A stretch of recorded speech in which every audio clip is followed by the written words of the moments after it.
తరగతి వాళ్ళు కానివ్వండి, మరి నీళ్ళు చారుతో అన్నం తినటం, పచ్చడి మెతుకులతో అన్నం తినటం వల్ల పోషకాహార విలువలు కూడా తగ్గిపోయి రోగ నిరోధక శక్తి తగ్గిపోయి ఈ రోజు ఎన్నో ఆరోగ్య సమస్యలకు కూడా వాళ్ళందరూ కూడా గురి అవుతున్నారు. ఈ రోజు హాస్టల్స్ లో చూస్తే పోషకాహార విలువ ఉన్న భోజనం లేకపోవటం వల్ల మరి విద్యార్థులు కూడా ఈ రోజు అనారోగ్యాలకు పాలై ఈ 4.5 సంవత్సరాల్లో 400కు పైగా మరి విద్యార్థులు చచ్చిపోవడం దీనికి నిదర్శనం. మళ్ళీ మభ్య పెట్టడం కోసం అధికారులతో సమీక్ష చేసి 4 రోజుల లోపల బియ్యం ధర తగ్గించండి, నిత్యావసర వస్తువుల ధరను తగ్గించండి అని అధికారుల్ని వైఎస్ గారు అడుక్కుంటున్నారంటే ఎంత దుస్థితికి ఎంత దిగజారిపోతున్నారో కూడా ఒకసారి ఆలోచించుకోవాల్సిన అవసరం ఉంది. వీరు పరిశీలించారు. ఈరోజు లక్షల ఎకరాలకు నీళ్లు ఇస్తారన్న వైఎస్ గారు ప్రాజెక్టులు కడుతున్నామని చెప్తున్నారు పత్రికల్లో. కానీ ఇక్కడికి వచ్చి చూస్తే ఇక్కడ ఎక్కడ కూడా రైతులకి మరి చివరి ఎకరం వరకు నీళ్లు అందట్లేదు. అంటే వీళ్ళకి కమిషన్లు వచ్చే విధంగా టెండర్లు పిలుచుకుంటూ ఆ కమిషన్లు కొట్టేస్తున్నారు తప్ప అవి ఫినిషింగ్ చేయట్లేదు. ప్లస్ ఈ రోజు ఎప్పటి పరిస్థితులుగా కట్టిన డిజైన్లే తప్ప వాటిని ఇంకా ఆధునీకరించాలని వాళ్ళు ఐడియాలు చేయట్లేదు. కాబట్టి ఖచ్చితంగా ఈ రోజు పరిస్థితులకు అనుగుణంగా ఆధునీకరించాలి, మరి చివరి ఎకరం వరకు నీళ్లు వెళ్ళాలి, కూడా ఎక్కడ లీకేజీలు లేకుండా మరి పనుల్లో నాణ్యతతో చిత్తశుద్ధితో చేయాలని కూడా మేము కరీంనగర్ లో కానివ్వండి, నల్గొండలో కానివ్వండి, అదేవిధంగా నెల్లూరులో కూడా ఆత్మహత్యలు జరిగాయి. 48 గంటల్లో 8 మంది చనిపోయారంటే దానికి కారణం ఈ కాంగ్రెస్ ప్రభుత్వ వైఫల్యం. ఎందుకంటే రోగం ఒకటైతే మందు ఒకటేస్తున్నారు. ఇక్కడ కార్మికులు అందరూ కూడా మరి సరి అయిన కూలీ దొరక్క, మరి అన్ని రేట్లు పెరిగిపోతే తినలేక, మరి అదేవిధంగా నూలు రంగులు కొని మరి వాళ్ళు దుస్తులు తయారు చేయలేక, కరెంటు కోత వల్ల కరెంటు లేక వాళ్ళ జీవితాలు దుర్భరం అవుతుంటే మరి అధిక వడ్డీకి రుణాలు తీసుకొని ఆ రుణాలను తిరిగి కట్టలేక ఈరోజు ఆత్మహత్యలు చేసుకుంటూ ఆకలి చావులు చేస్తుంటే ప్రభుత్వ ప్రజా వ్యతిరేక విధానాలపై ధ్వజమెత్తారు. రాజశేఖర రెడ్డి ప్రభుత్వాన్ని రైతు ద్రోహి ప్రభుత్వంగా రోజా అభివర్ణించారు. అధికారంలోకి రాకముందు 12 గంటల ఉచిత విద్యుత్ ఇస్తామని చెప్పి ప్రస్తుతం 5 గంటలు కూడా ఇవ్వడం లేదని ఆమె ఆరోపించారు. బెల్ట్ షాపులకు వ్యతిరేకంగా వచ్చే అక్టోబర్ 2 నుంచి నవంబర్ 1 వరకు రాష్ట్ర వ్యాప్తంగా టీడీపీ ఆధ్వర్యంలో చైతన్య సదస్సులు నిర్వహిస్తామన్నారు.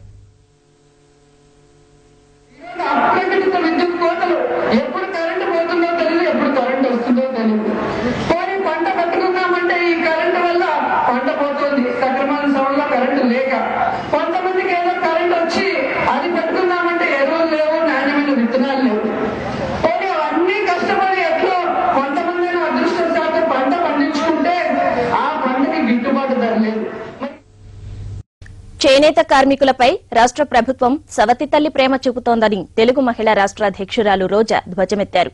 నెల్లూరు జిల్లాలోని నారాయణరెడ్డిపేట, కోదండరామాపురంలో చేనేత బాధిత కుటుంబాలను ఆమె పరామర్శించారు.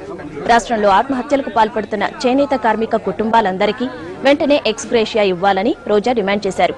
పేదల జీవితాలను దుర్భరం చేస్తున్న బెల్ట్ షాపులను నెల రోజుల్లో ఎత్తివేయకపోతే ధ్వంసం చేసేందుకు వెనుకాడమని ఆమె హెచ్చరించారు. మరి చేనేత కార్మికులు కష్టపడి డబ్బులు సంపాదించుకుంటున్నారు. మరి కూలీ డబ్బులు చూస్తే పెరగలేదు, తక్కువ ఉన్నాయి. మరి నిత్యావసర వస్తువుల రేట్లు చూస్తే విపరీతంగా ఉన్నాయి.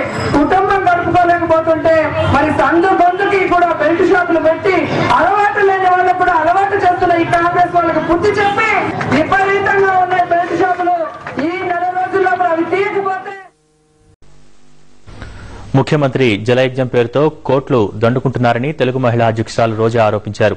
నల్గొండ జిల్లాలో వేములపల్లి కాల్వల్ని ఆమె పరిశీలించారు. దేవుడు వరమిచ్చినా పూజారి ఇవ్వడనే విధంగా వర్షాలతో జలాశయాలు నిండినా సాగు భూములకు నీరివ్వని పరిస్థితి నెలకొందన్నారు. ఎడమ కాల్వల మరమ్మతులు త్వరితగతిన చేపట్టాలని కోరారు.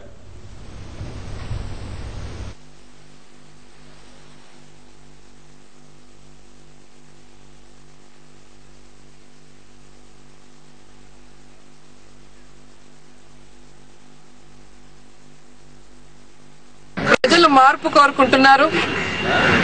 నేను అధికారంలోకి వస్తే అవినీతి ప్రక్షాళన చేస్తాను. ఈ రోజు అంచనాలకు మించి పులివెందుల్లో ప్రజలు వచ్చారు. వాళ్ళు నన్ను చూడటానికి కాదు, ఓటేయడానికి అని నమ్మకంగా మీరు చెప్తున్నారు. ఈ రోజు పులివెందుల్లో జరిగిన అభివృద్ధి రాష్ట్రం అంతా కూడా తీసుకొస్తానంటున్నారు.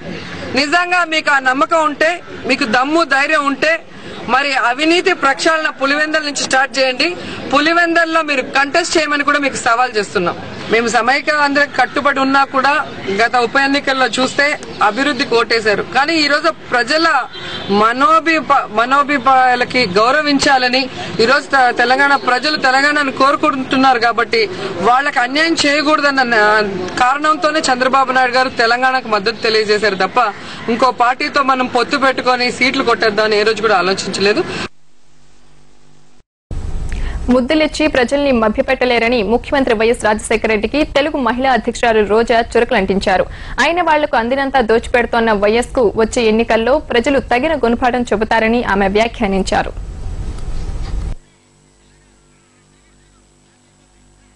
పిల్లల్ని బంధువులకి రాష్ట్రాన్ని దోచిపెట్టడం, రాష్ట్ర ప్రజలకి సంక్షేమాలు చేయాలి, అభివృద్ధి చేయాలి, అలాంటి వాళ్లకు ముద్దులతో సరిపెట్టాలనుకోవటం ముఖ్యమంత్రి గారి స్టైల్ ఈ రోజు మనం గమనించాం. కానీ ఇలా ముద్దులతో ప్రజల్ని ఏమార్చాలనుకుంటే రాబోయే ఎన్నికల్లో కాంగ్రెస్ వాళ్ళ మెడలు వంచి గుద్దులతో వాళ్ళు బుద్ధి చెప్తారని కూడా తెలియజేసుకుంటున్నాం.